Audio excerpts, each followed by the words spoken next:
Bonjour, enfin du mouvement sur le Bitcoin. Faut-il paniquer? Faut-il acheter ou ne rien faire? C'est ce que nous allons voir dans l'analyse du jour. Mais avant de commencer, pensez à vous abonner, à mettre un petit pouce bleu et un commentaire. Et si vous voulez soutenir plus activement la chaîne, vous pouvez utiliser un des liens ci-dessous ou tout simplement faire un don en crypto via les adresses sous la vidéo. Donc il y aura peut-être du bruit en fond sonore, hein, vu qu'il est un peu plus tôt que d'habitude, il y a de l'activité autour de moi. Donc vous allez peut-être entendre un petit fond sonore.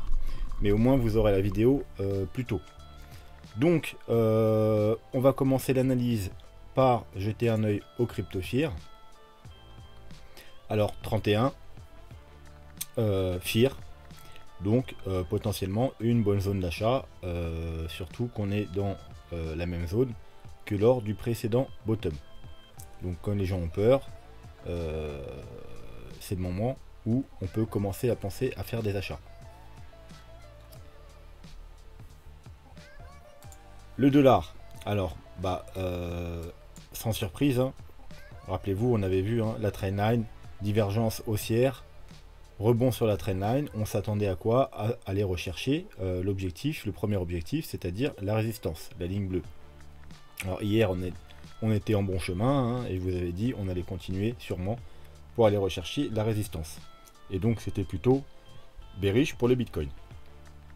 Ensuite, bien entendu, c'est maintenant qu'il faut surveiller cette résistance, parce que si bien entendu on la casse, il faudra s'attendre à ce que le Bitcoin continue sa chute. Si par contre la résistance joue son rôle et qu'on repart à la baisse et qu'on va faire de nouveau plus bas, et bien là ce sera bullish pour le Bitcoin, il faudra s'attendre à un gros rebond et continuer à reprendre la hausse. Donc à surveiller. Au-dessus il y aura la petite résistance intermédiaire qu'on avait ici, rappelez-vous, mais que si vous prolongez, vous voyez qu'elle a joué aussi son rôle dans le passé, donc une petite résistance également. Et ensuite la plus grosse résistance rose. Donc plus on cassera de résistance, plus ce sera bearish pour le Bitcoin.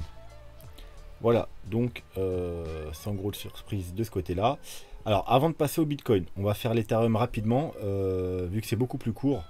Comme ça, ceux qui sont intéressés, s'il y en a que par l'Ethereum, et bien au moins vous avez l'Ethereum. Et après on pourra se concentrer sur le Bitcoin, parce qu'il n'y aura pas d'autres crypto-monnaies aujourd'hui, vu qu'on a beaucoup de choses à dire.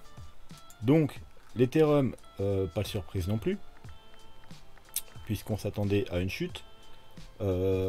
On avait cassé la trendline et la deuxième trendline d'ailleurs.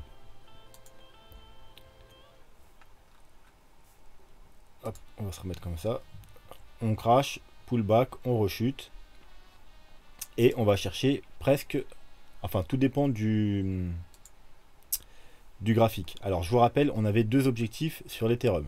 On avait de ce graphique-là, la résistance ici, la résistance horizontale, et le haut de la trendline. Donc c'était, si je me souviens bien, les 3450 environ, voilà, et les 3150. Et on avait exactement les mêmes objectifs avec les vagues d'Elliott.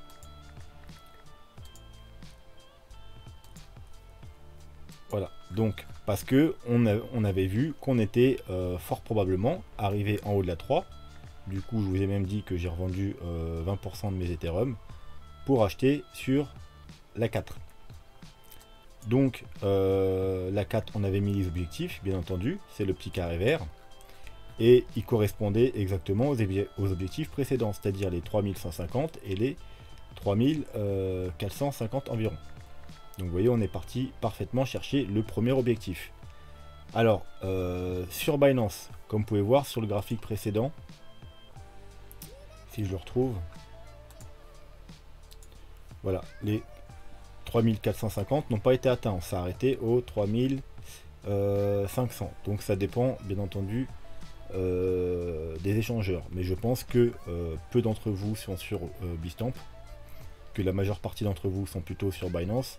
Donc théoriquement sur Binance, vous avez pu déjà faire des achats sur la première target. Bien entendu, si on devait continuer à chuter, il faudra aussi refaire des achats sur la deuxième cible. Bien entendu, c'est pour ceux qui veulent jouer la dernière vague haussière, qui pensent que l'Ethereum a encore du potentiel haussier et qu'on va aller faire une dernière petite vague pour finir le bull run au moins aux 6 000 $, voire on avait vu il y avait des cibles plus hautes vers les 8-9 000 $, et on pourrait même aller plus haut si il y avait une euphorie sur la fin, mais du moins les objectifs raisonnables c'était les 6 000 et un peu au-dessus les 8-9 000 $.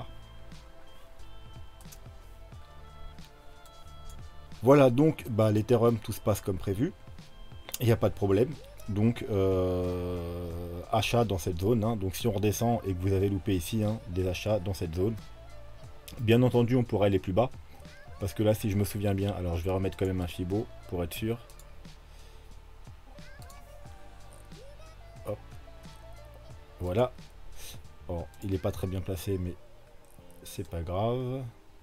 Voilà, donc 0,38205, bien entendu, on peut avoir des 4 un peu plus forts de temps en temps, surtout avec les cryptos, qui vont rechercher les 0,618, mais c'est quand même un peu plus rare. Donc la cible principale, ça reste celle-ci. Voilà, mais tant qu'on tient les 0,618, pas de panique. Si après on commence à casser les 0,618, là c'est qu'il y aura un petit problème quelque part. Mais pour l'instant, tout va bien. On est juste dans une zone d'achat. Donc du coup on va passer, vu que ça c'est fait, au Bitcoin, et on va voir on va revoir un peu tous les graphiques et qu'est-ce qui se passe. Donc on a ici notre canal, on avait cassé la trendline, on va se mettre en 4 heures, peut-être c'est mieux. Voilà, un magnifique pullback, hein. Donc là c'est vraiment un trade facile à prendre, hein. On casse une trendline, pullback, on short, un petit stop au-dessus et c'est parti, hein. On avait dit que le premier objectif c'était tout simplement la résistance ici, et que si on cassait on allait forcément aller voir beaucoup plus bas, et que forcément la première zone à regarder c'est la zone du double bottom, et ensuite ce sera bien entendu le bas du canal. Donc c'est notre zone, notre dernière zone d'achat, parce qu'en dessous on a dit que nous, enfin du moins que moi je ne chercherai plus d'achat, parce que ça devient risqué. Bien entendu, je vous ai dit qu'on peut faire une mèche en dessous, mais si on commence à clôturer en dessous les 42 000 $, c'est plutôt très bearish pour le Bitcoin. Donc moi, si on commence à passer en dessous, je ne rechercherai plus d'achat, mais tant qu'on est au-dessus, je recherche des achats pour avoir notre dernière vague haussière qu'on attend, qui devrait normalement arriver, si tout se passe bien, pour aller rechercher les 80, 90 000, 100 000 $, voire plus. Mais si on clôture en dessous les 42 000 $, moi je ne chercherai plus d'achat et j'attendrai des confirmations baissières pour continuer mes reventes. Donc pour ce graphique, ce sera tout. Voilà, si on continue à chuter, si le double bottom ne tient pas, eh bien il faudra regarder nos zones autour des 42 000, 43 000 $. Deuxième graphique. Donc, alors on va peut-être pas rester en 5 minutes. Et on va s'enlever le RSI.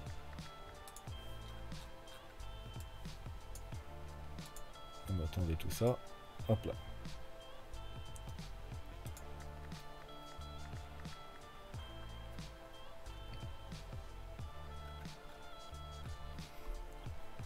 Donc graphique, on avait vu que si on recassait à la baisse la trendline, on ira probablement rechercher le premier support.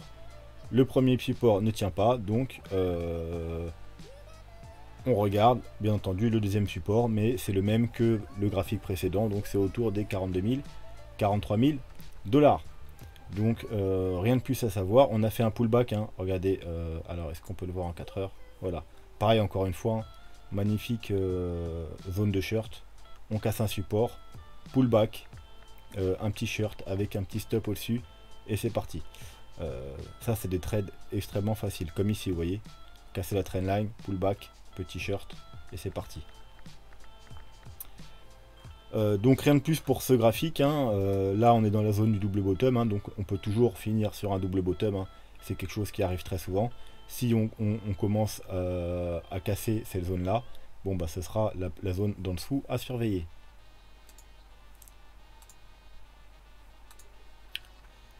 Le graphique, lui, qui peut tourner un peu plus bearish si la chute se prolonge à cause du gros triangle qu'on a là.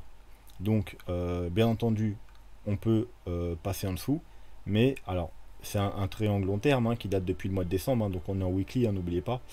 Mais si on clôture en dessous, donc en weekly, si on clôture la semaine en dessous cette zone, donc la zone qui est actuellement environ aux 52 000 $, c'était la zone importante qu'on avait vue hier, ou si on avait quelque chose qui se produisait, un rebond, une structure, une confirmation d'indicateur, on pourrait tenter des achats. Mais si on la casse, du coup, bah, ça devient bearish, bien entendu, si on clôture. Là, pour l'instant, ça pourrait très bien remonter, et ensuite, ça nous ferait une mèche. Donc les mèches, on n'en prend jamais compte. Donc ce graphique sera juste à surveiller dans les jours qui viennent, bah, à la fin de la semaine d'ailleurs. Et si à la fin de la semaine on clôture en dessous cette zone, ça pourrait être très bearish et il faudrait s'attendre à ce que dans un premier temps on ait rejoint notre zone des 42-43 000 $.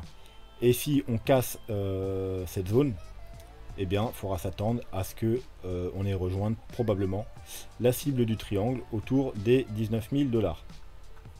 Mais c'est si on clôture sous les 40-42 000 $. 42 000 $ plutôt.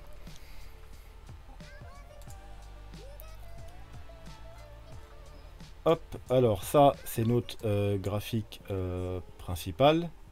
Donc on avait vu une trendline. Rappelez-vous, on avait été rejeté. Alors, on avait cassé la trendline. Pullback parfait, rappelez-vous. C'était la meilleure zone de short. Avec en plus un retest des 0,618. Donc, bon, bah rejet. On surveillait voir s'il y aurait eu un rebond sur la petite trendline qu'il avait là. Elle est cassée, donc ouais, une fois qu'elle est cassée, direct, grosse chute. Hein. Casse une trendline, pullback, on revient ici, on casse, forcément ça entraîne une grosse chute. Donc pour un double bottom. Alors, on pourrait être dans quelque chose, regardez. Vous voyez ce qu'on a fait ici sur le premier bottom d'il y a 2-3 semaines, enfin bref. On chute, on remonte un peu, petit zigzag, et on vient chercher plus bas, vous voyez. Donc là, on pourrait faire le même genre de mouvement, on chute, on consolide un peu, et on revient chercher un peu plus bas.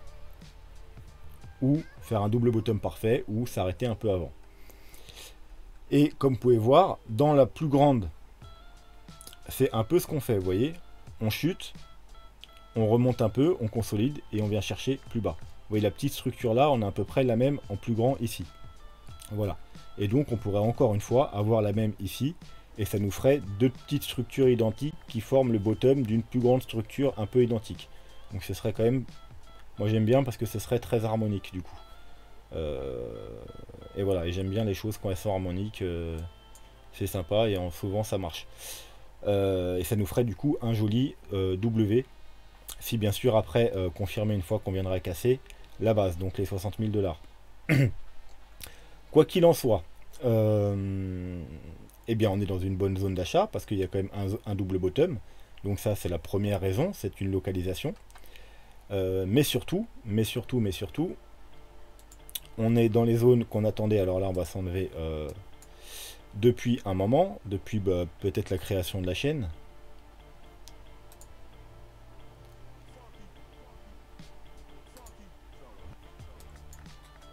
Alors, on va peut-être se mettre un graphique avec plus d'historique, comme ça, si je dois vous... Hop. Voilà. On est revenu chercher la zone d'achat qu'on attendait depuis plusieurs mois, c'est-à-dire... On va s'enlever tout ce qui ne nous sert pas. La EMA 21 weekly. Voilà, on la surveille depuis longtemps. Rappelez-vous, tout pullback sur la EMA 21 weekly en bull run, c'est la meilleure zone d'achat possible. Comme vous voyez, on n'avait pas fait depuis le mois de septembre. En général, on vient régulièrement tester cette moyenne mobile en bull run. Et là, on n'a pas testé depuis... On l'avait testé que 2 fois en fait, hein, au tout début du bull run. Hein. On a cassé, on est venu tester 1 fois, 2 fois. Et depuis, plus rien. Alors que par exemple, dans le bull run précédent, vous pouvez voir, une fois, deux fois, trois fois, quatre fois, cinq fois, six fois, sept fois. Voilà, et là c'est pour ça que depuis la création de la chaîne, je vous dis attention, surveillez cette trendline, un jour ou l'autre, on reviendra la tester et ce sera un excellent niveau d'achat. Bien entendu, on peut faire des petites mèches en dessous, donc là on pourrait très bien retourner, refaire une petite sortie baissière pour aller même rechercher les 42-43 000 et ensuite remonter, c'est en weekly, hein, tant qu'on clôture au-dessus, en weekly c'est good, mais quoi qu'il en soit, c'est un excellent niveau d'achat. Et bien entendu, si on clôture en dessous, en weekly, ce sera plutôt bearish, hein, parce que comme vous le savez, par exemple, pendant le précédent bull run, on a fait bien entendu des grosses mèches en dessous, ici, une petite mèche ici, là très légèrement, mais on n'a jamais clôturé en dessous. Quand on commence à clôturer en dessous, vous voyez, en général, c'est plutôt bearish. Pareil ici, on commence à clôturer en dessous, et du coup après elle joue le rôle de résistance jusqu'à ce qu'on repasse franchement au-dessus, voilà.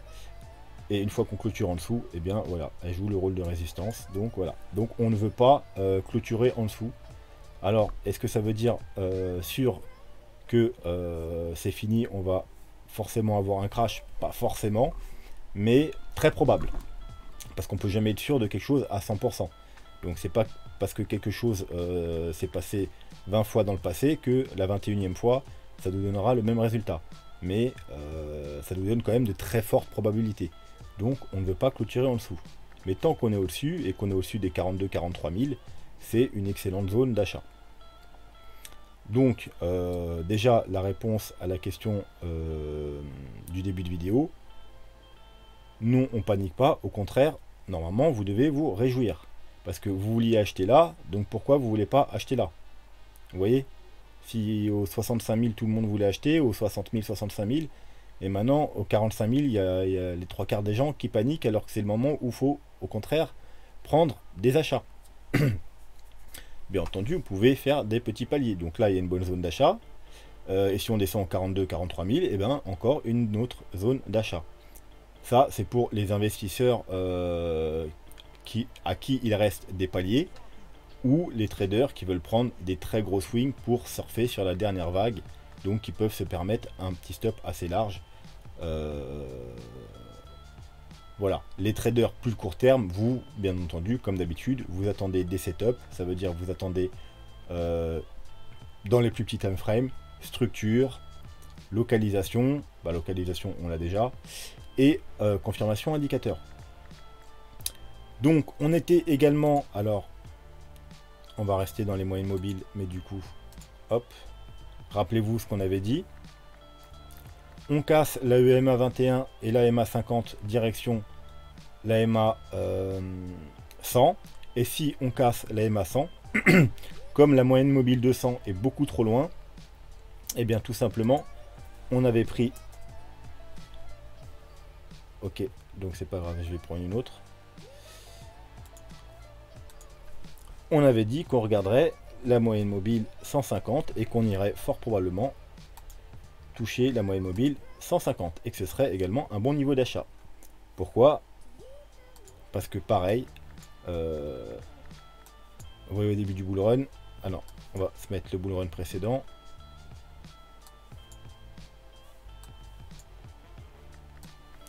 Voilà, les peu de fois, vous voyez, où on casse la moyenne mobile 100, on va rechercher la moyenne mobile 150 ici, ici.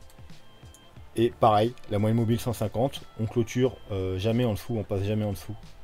On passe jamais en dessous, on fait des petites mèches en dessous, très légères, mais on ne passe jamais en dessous. Donc, très bon niveau d'achat, mais très bearish si on commence à faire des clôtures dessous. Et elle se trouve exactement à peu près au même niveau que la EMA 21 weekly, donc double raison, double bonne raison d'avoir une localisation et de chercher des achats.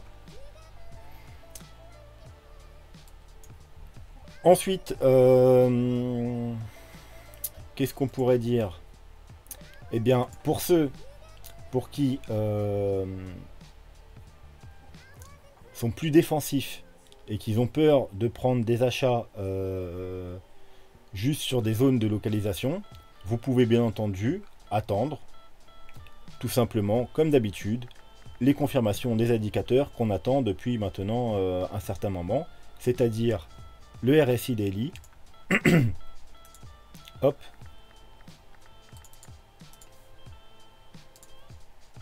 Hop là, on attend tout simplement qu'il casse la trendline qui dure depuis le mois de janvier, la trendline baissière, avec en plus des divergences baissières, parce qu'on fait des plus hauts et on fait des plus bas.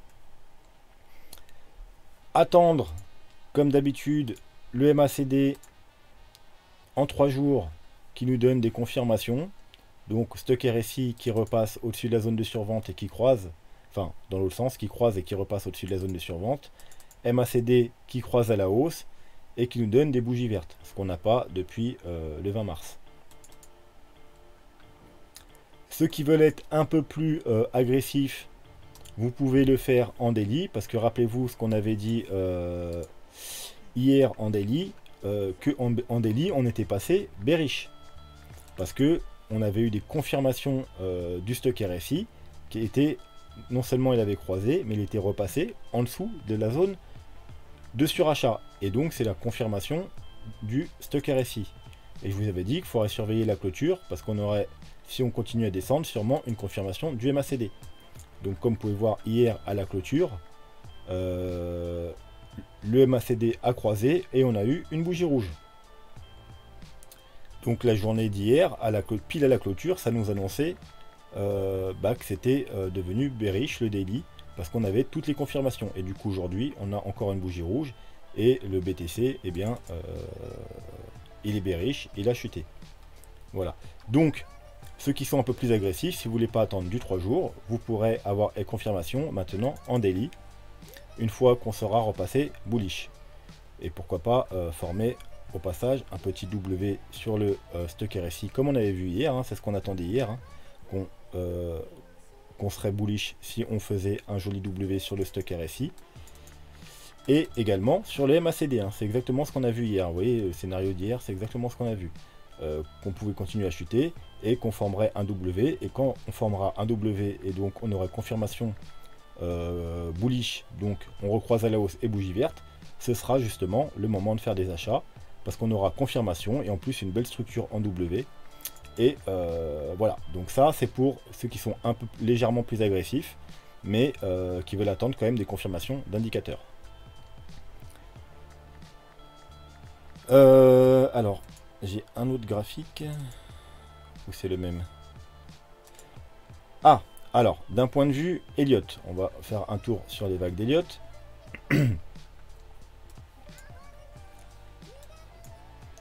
Donc, on avait vu quoi? Deux possibilités. Soit une flat, soit si la correction se prolongeait, eh bien qu'on serait dans un autre mouvement en trois mouvements, et que la flat sera juste le premier mouvement. Donc on avait vu qu'on pouvait pas être dans une zigzag, c'est-à-dire une ABC classique, parce que c'est en 5, 3, 5, alors que là on avait fait 3.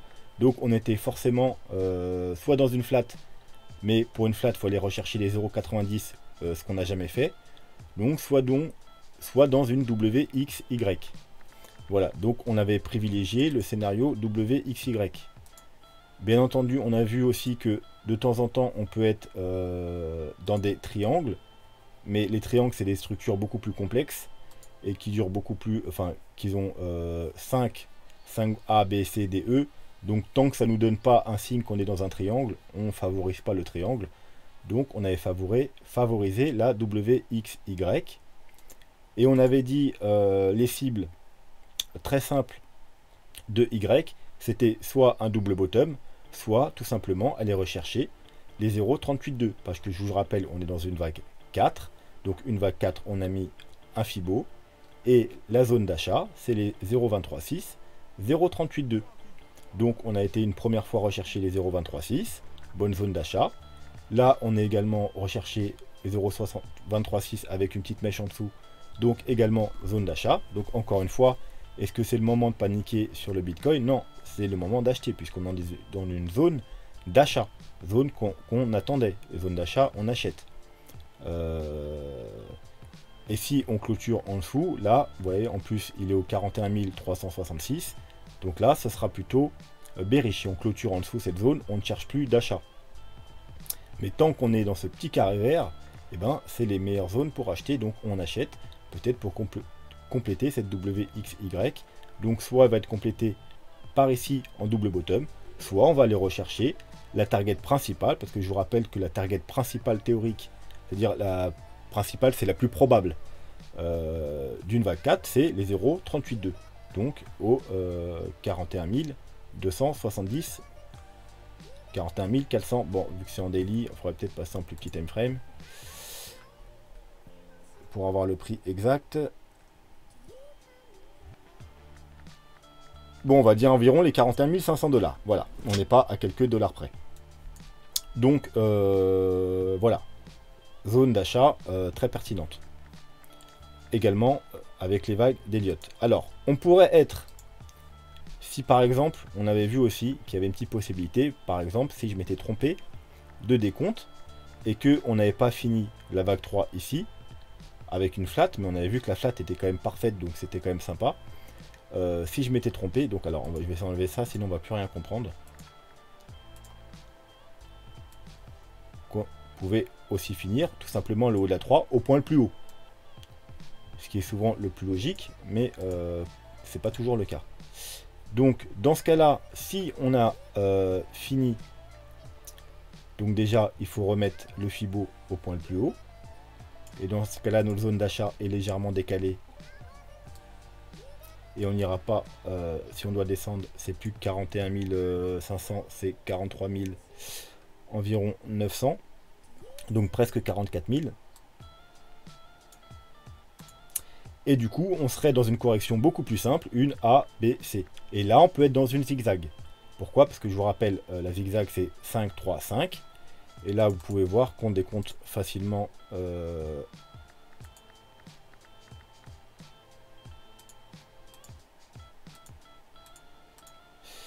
Alors, je vais plutôt mettre le RSI, parce que sans RSI, hop, c'est pas bon.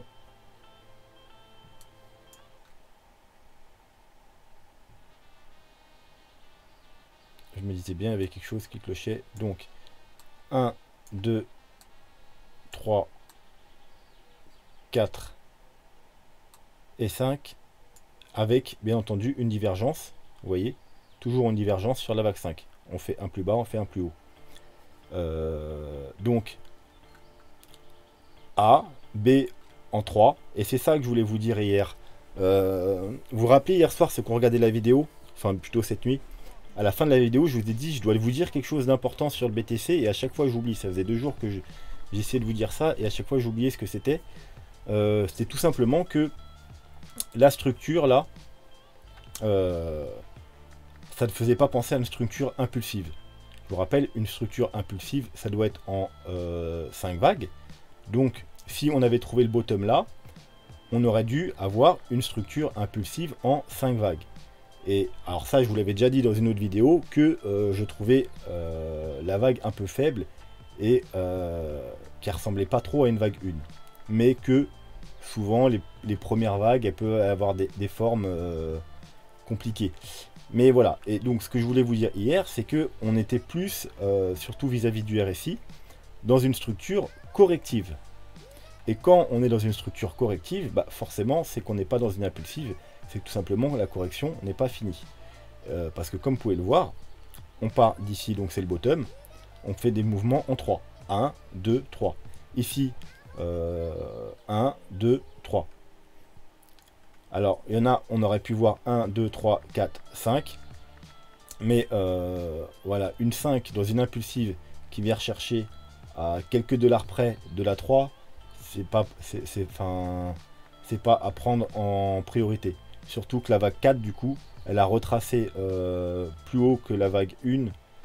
Enfin bref, c'était vraiment pas une belle structure impulsive. Mais par contre, c'est une belle structure corrective. A, B, C. A, B, C. Voilà, en 3 mouvements. Donc, que du 3. Donc, belle structure corrective. Voilà, donc si le top a été trouvé tout là-haut, on serait dans une zigzag tout simplement. Donc 1, 2, 3, 4, 5. Ensuite,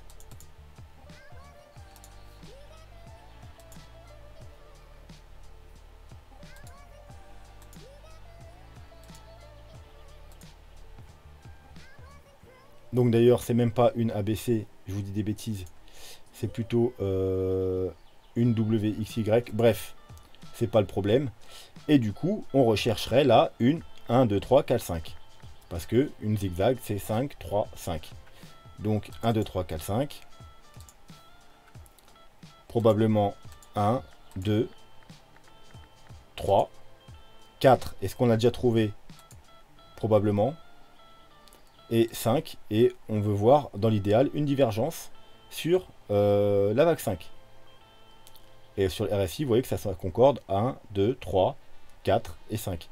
Alors, on va juste voir la cible. Alors, on va passer en plus petit time frame, hein, ce sera plus mieux. Plus mieux. Très français tout ça. La cible, voir combien a été recherché la 4. Hein. Je vous rappelle que la 4, la target principale, c'est les 0,38,2, ensuite les 0,5.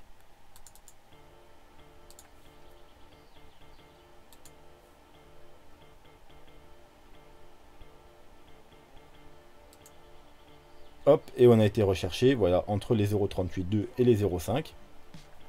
Donc, vous voyez même que le deuxième, on marque bien la limite au 0,38,2.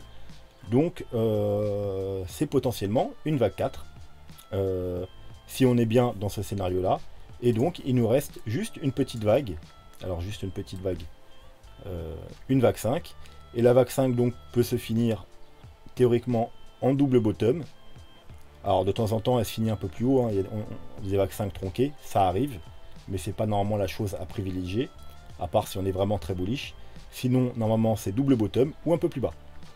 Voilà, ou un peu plus bas. Donc pourquoi pas aller rechercher, encore une fois, nos objectifs aux 43 000, 42 000. Ça compléterait 1, 2, 3, 4, 5. Et du coup, ça compléterait... alors maintenant, je vais les enlever. Vous avez compris, 5, 3, 5.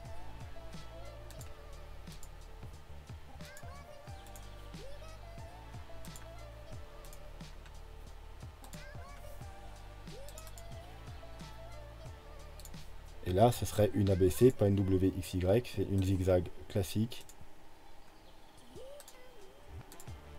On va la mettre en orange et en plus épais. Voilà, ça compléterait tout simplement notre ABC. Alors, soit ici, donc ici. J'allais dire soit ou soit, non, il n'y a pas de soit. Normalement, c'est sur ce graphique. On a vu que les 0,38,2 c'est situé ici, donc vers les 44 000 $. Donc voilà, donc c'est les deux petits scénarios possibles. Hein. Soit on finit maintenant dans cette zone-là en double bottom, soit on va rechercher les 42-43 000 $. Donc si on est dans le scénario de la zigzag, on va aller chercher environ les 43 900 $. Si on est dans le scénario précédent, c'est-à-dire la WXY, donc du coup, rappelez-vous, le Fibo était un peu décalé, il était un peu en dessous, et il était aux alentours des 41 500 $. Voilà. Mais quoi qu'il en soit, là c'est une bonne zone d'achat, et si on descend vers les... Allez, on va se mettre une zone entre les 41 et les 43 000 $, ce sera aussi une excellente zone d'achat pour le rebond. Si bien entendu on commence à clôturer en dessous, ce serait très bearish, et il faudra être prudent et éviter les achats. Qu'est-ce qu'on peut dire encore Ah oui, beaucoup de messages. Alors, j'étais content aujourd'hui quand même parce que il y en a beaucoup d'entre vous qui commençaient à comprendre enfin. Et j'ai reçu beaucoup moins de messages paniqués que les fois précédentes qu'on a eu des corrections. Et au contraire, j'ai reçu beaucoup de messages qui me demandaient est-ce qu'on doit acheter, ou même certains qui me disaient j'ai acheté. Donc ça fait plaisir parce que les fois précédentes, j'avais aucun message comme ça. C'était que des messages... en panique, qu'est-ce qui se passe, qu'est-ce qu'il faut faire, machin. Alors, bien entendu, j'en ai encore quelques-uns des comme ça, mais j'ai aussi pas mal de messages de gens pas paniqués, et au contraire, qui cherchaient des achats, ou même qui avaient déjà pris des achats. Donc, sur ça, je suis plutôt content. Vous commencez à comprendre le fonctionnement. Quand les autres gens paniquent, vous paniquez pas, vous cherchez des achats. Et au contraire, quand les gens sont euphoriques, comme aux 65 000, ou un peu vers là, vous cherchez pas des achats parce que vous savez que c'est pas des bonnes zones d'achat, comme sur l'Ethereum hier, ou comme sur ETC, ou comme sur EOS, ou comme d'ailleurs toutes les cryptos que j'ai analysées dernièrement. à chaque fois je vous ai dit c'est pas le moment d'acheter, et à chaque fois on a eu une grosse correction parce qu'effectivement c'était pas le moment d'acheter. Par exemple sur l'Ethereum, rappelez-vous, hop hop hop, voilà, quand on était ici, rappelez-vous, tout le monde voulait acheter et était très bullish sur l'Ethereum. J'avais fait une vidéo, d'ailleurs j'avais dit attention Ethereum, et dans la vidéo je vous dis n'achetez surtout pas là, attendez, c'est pas une bonne zone d'achat. Voilà, on avait gros corrigé. Ensuite on avait vu une zone d'achat ici, une zone d'achat, pareil, quand on est arrivé ici, je vous ai dit on n'achète pas parce qu'on pourrait très bien rechuter, on achètera à la cassure. Donc on a fait des achats à la cassure. Et voilà, et ensuite, donc ici, vous avez dit on peut acheter, ici on peut acheter, ici, une fois que la consolidation est finie, en plus on a fait un pullback sur la trendline, on peut acheter. Mais ici, non, on n'achetait plus. Parce qu'il y avait des divergences, rappelez-vous, et parce qu'on arrivait aussi sur le point important, sur la target principale de la vague 3, et on avait fini le décompte, donc on n'achetait plus, au contraire, on attendait une correction pour chercher des achats. Donc maintenant, les gens, ils paniquent, et ben nous, on commence à chercher des achats. Voilà. Et ça me fait plaisir parce que vous commencez à comprendre ça, et donc à vous mettre à l'inverse de ce que font la masse, et on sait très bien que la masse, elle fait quoi? Elle perd de l'argent, parce qu'elle fait tout le temps l'inverse de ce qu'il faut faire. Ensuite, les analystes